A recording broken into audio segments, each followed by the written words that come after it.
Hi, first graders. Let's go ahead and finish the chapter. Ramona stopped screaming and watched Beezus. Then, seeing how angry Beezus was, she smiled and offered her an apple. I want to share the apples, she said sweetly. Oh, no, you don't, said Beezus, and don't you try to work that sharing business on me. That was one of the most difficult things about Ramona. When she had done something wrong, she often tried to get out of it by offering to share something. She heard a lot about sharing at nursery school. Now what am I going to do, Beezus wondered. I promised Mother I would keep an eye on Ramona, and look what she's gone and done. How am I going to explain this to Mother? I'll get scolded too, and all those apples. What could we do with them? Beezus was sure about one thing. She no longer felt mixed up about Ramona. Ramona was perfectly impossible. She snatched Ramona's hand. You come upstairs with me and be good until Mother gets back, she offered, pulling her sister up the basement stairs. Ramona broke away from her and ran into the living room. She climbed onto a chair where she sat with her legs sticking straight out in front of her. She folded her hands in her lap and said in a little voice, "Don't bother me. That's my quiet time. I'm supposed to be resting." Quiet times were something else Ramona had learned about at nursery school. When she didn't want to do something, she often insisted that she was supposed to be having a quiet time. Beezus was about to say that Ramona didn't need quiet time because she hadn't been playing hard and Mother had said she had already had a nap, but then she thought better of it. If Ramona wanted to sit in a chair and be quiet, let her. She might stay out of mischief until Mother came home. Beezus had no sooner sat down to work on her potholders, planning to keep an eye on Ramona at the same time, when the telephone rang. It must be Aunt Beatrice, she thought, before she answered. Mother and Aunt Beatrice almost always talked to each other about this time of day. "Hello, darling, how are you?" asked Aunt Beatrice. "Oh, Aunt Beatrice," cried Beezus, "Ramona had just done something awful, and I was supposed to be looking after her. I don't know what to do." She told about Ramona's hiding in the cellar and biting into half a box of apples. Aunt Beatrice laughed. "Leave it to Ramona to think up something new," she said. "Do you know what I'd do if I were you?" "What?" asked Beezus eagerly, already feeling better because she had confided her troubles to her aunt. "I wouldn't say anything more about it," said Aunt Beatrice. "Lots of times little children are naughty because they want to attract attention. I have an idea that saying nothing about her naughtiness will worry Ramona about the scolding." Beezus thought this over and decided her aunt was right. If there was one thing Ramona couldn't stand, it was being ignored. "I'll try it," she said. "And about the apples," Aunt Beatrice went on, "all I can suggest is that your mother might make some applesauce." This struck Beezus as being funny, and as she and her aunt laughed together over the telephone, she felt much better. "Tell your mother I phoned," said Aunt Beatrice. "I will," promised Beezus, "and please come over soon."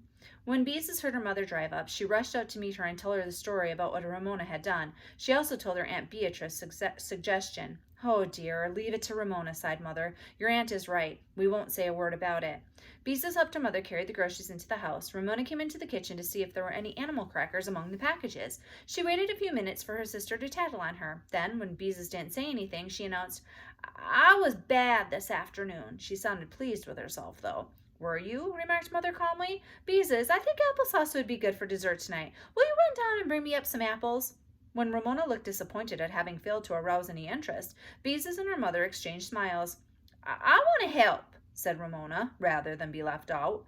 Beezus and Ramona made 4 trips to the basement to bring up all the bitten apples. Mother said nothing about their appearance, but spent the rest of the afternoon peeling and cooking apples. After she finished, she filled her 2 largest mixing bowls, a casserole, and the bowl of her electric mixer with applesauce.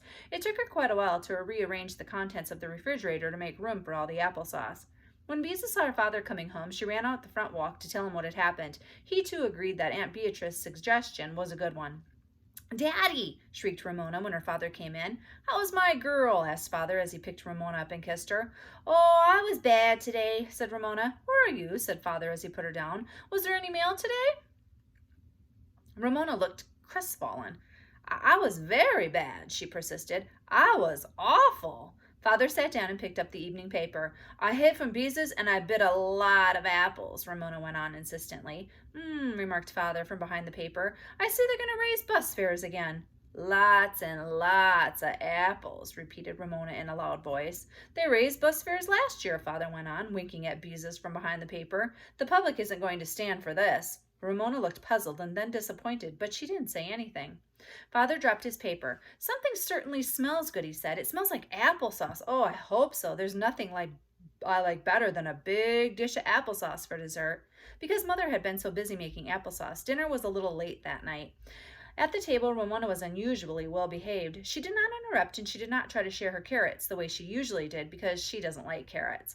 As Beezus cleared the table and Mother served dessert, which was fig Newtons and, of course, applesauce, Ramona's good behavior continued. Beezus found she was not very hungry for applesauce, but the rest of the family appeared to enjoy it. After Beezus had wiped the dishes for Mother, she sat down to embroider her potholders. She had decided to give Aunt Beatrice a potholder with the dancing knife and fork on it instead of the one with the laughing tea kettle. Ramona approached her with Big Steve the steam shovel in her hand. Beezus, will you read to me? She asked.